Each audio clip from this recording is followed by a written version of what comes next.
ഓരോ ദിവസവും നിരത്തിലിറങ്ങുന്ന സ്വകാര്യ ബസ്സുകൾ ഇന്ന് ലക്ഷ്യസ്ഥാനങ്ങളിലേക്ക് മാത്രമല്ല അതിജീവനത്തിനായുള്ള പോരാട്ടത്തിന് വേണ്ടിയുള്ള യാത്രയിലാണ്. യാത്രക്കാരുടെ കുറവും വർദ്ധിച്ച പ്രവർത്തന ചെലവും കൂടി പ്രതിസന്ധിയിലായതോടെ കേരളത്തിൽ ഇതിനകം 400ഓളം സ്വകാര്യ ബസ്സുകളാണ് സർവീസ് നിർത്തിയത്. ഈ സാഹചര്യത്തിൽ ഗതാഗത മന്ത്രിയുമായി ചർച്ച നടത്തിയെങ്കിലും പരിഹാരത്തിനായി ഇനിയും കാത്തിരിക്കേണ്ട അവസ്ഥയാണ്. KSRTC പ്രിയദർശിനി സർവീസുകൾ ആരംഭിച്ചതോടെ കേരളത്തിൽ സ്വകാര്യ ബസ് മേഖല കടുത്ത പ്രതിസന്ധി നേരിടുകയാണ്. 65 കോടിയോളമാണ് നഷ്ടം. യാത്രക്കാരുടെ എണ്ണത്തിലെ കുറവും ഇന്ധന വർധനവും പ്രവർത്തന ചെലവുകളുടെ കുതിച്ചുചാട്ടവും കാരണം സംസ്ഥാനത്ത് ഇതിനകം 400ഓളം സ്വകാര്യ ബസ്സുകൾ സർവീസ് നിർത്തി. തെക്കൻ ജില്ലകളിലാണ് പ്രതിസന്ധി ഏറ്റവും രൂക്ഷമായി അനുഭവപ്പെടുന്നത്. വരുമാനത്തിൽ ഇടിവുണ്ടായതായും പല സർവീസുകളും ദിവസേന നഷ്ടം സഹിച്ചാണ് ഓടേണ്ടി വരുന്നതെന്നും ബസ് ജീവനക്കാരനായ വി പ്രമോദ് പറഞ്ഞു. പെണ്ണുങ്ങള് സ്ത്രീകള് കയറുന്നില്ല. സ്ത്രീകള് സ്റ്റേറ്റ് വേറെ KSRTC വരാനുള്ള കാരണം കൊണ്ട് കാത്തു നിൽക്കുന്നു. അപ്പോൾ അതുകൊണ്ട് മൊത്തത്തിൽ ചെറിയൊരു പ്രശ്നമുണ്ട്. യാത്രക്കാർ കുറവാണ്. നമുക്ക് ബാധിക്കുന്നത് വെച്ചാൽ നല്ലതായിട്ട് ബാധിക്കുന്നുണ്ട്. ശരിക്കും ഒരു 2000 രൂപ 3000 വരെ കുറവുണ്ട്. സ്ത്രീകളെ അങ്ങനെ യാത്ര ചെയ്യുന്നില്ല. അപ്പോൾ അത് മൊത്തത്തിൽ പിന്നെ നമുക്കെന്ന് പറഞ്ഞാൽ ഇവർ ലേറ്റായിട്ട് വന്നിട്ടാകുമ്പോൾ ചിലപ്പോൾ നമ്മളെ മുന്നിലായി പോകും.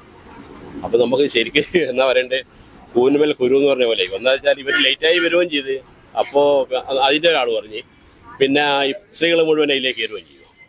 സ്വകാര്യ ബസ് മേഖലയുമായി ബന്ധപ്പെട്ട വിഷയങ്ങൾ ഗതാഗത മന്ത്രിയുമായി ചർച്ച ചെയ്തതായും പ്രശ്നങ്ങൾ പഠിക്കാൻ പ്രത്യേക കമ്മീഷനെ നിയോഗിച്ചതായും ബസ് ഉടമ സംഘടനാ നേതാക്കൾ അറിയിച്ചു. 6 ആഴ്ചക്കകം കമ്മീഷൻ റിപ്പോർട്ട് സമർപ്പിക്കും. റിപ്പോർട്ടിന്റെ അടിസ്ഥാനത്തിൽ സർക്കാർ സ്വീകരിക്കുന്ന തീരുമാനങ്ങൾ വിലയിരുത്തിയ ശേഷമാകും തുടർ സമര പരിപാടികൾ നടത്തുക. വിദ്യാർത്ഥി യാത്രാ കൺസെഷനും മാറ്റം വന്നിട്ടുണ്ട്. കൺസെഷൻ പ്രായം 24 നിന്ന് 27 വർദ്ധിപ്പിച്ചു. അതോടൊപ്പം വിദ്യാർത്ഥികൾക്ക് കൺസെഷൻ നിരക്കിൽ 40 കിലോമീറ്റർ വരെ യാത്ര ചെയ്യാനും അനുമതിയായി. മറ്റൊരു പ്രധാന മാറ്റം കൺസെഷൻ അനുവദിച്ച സമയക്രമത്തിലാണ്. നേരത്തെ രാവിലെ 7 മണി മുതൽ വൈകിട്ട് 7 മണി വരെയായിരുന്നു സമയം. ഇനി രാവിലെ 6 മണി മുതൽ വൈകിട്ട് 7 മണി വരെ നീട്ടിയതോടെ കൂടുതൽ വിദ്യാർത്ഥികൾക്ക് ഇതിന്റെ പ്രയോജനം ലഭിക്കുമെന്നാണ് പ്രതീക്ഷ. ബസ്സുകളിൽ പരസ്യം പതിക്കാൻ സർക്കാർ നൽകിയ അനുമതി ചെറിയ ആശ്വാസമാണെങ്കിലും സ്വകാര്യ ബസ് മേഖലയെ സംരക്ഷിക്കാൻ ദീർഘകാല അടിസ്ഥാനത്തിലുള്ള നടപടികളാണ് ആവശ്യം. News site Koothuparamba. Walk into the world of elegance.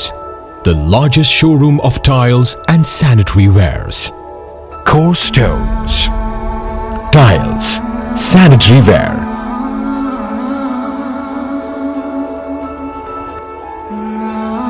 Plumbing hardware. Bathroom fittings. Electricals.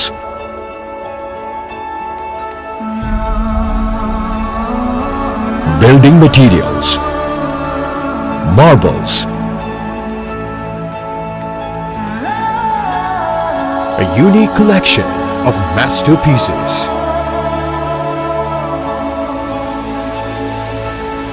Experience life's journey in luxury. Core Stones. Paripai, Srikandapuram.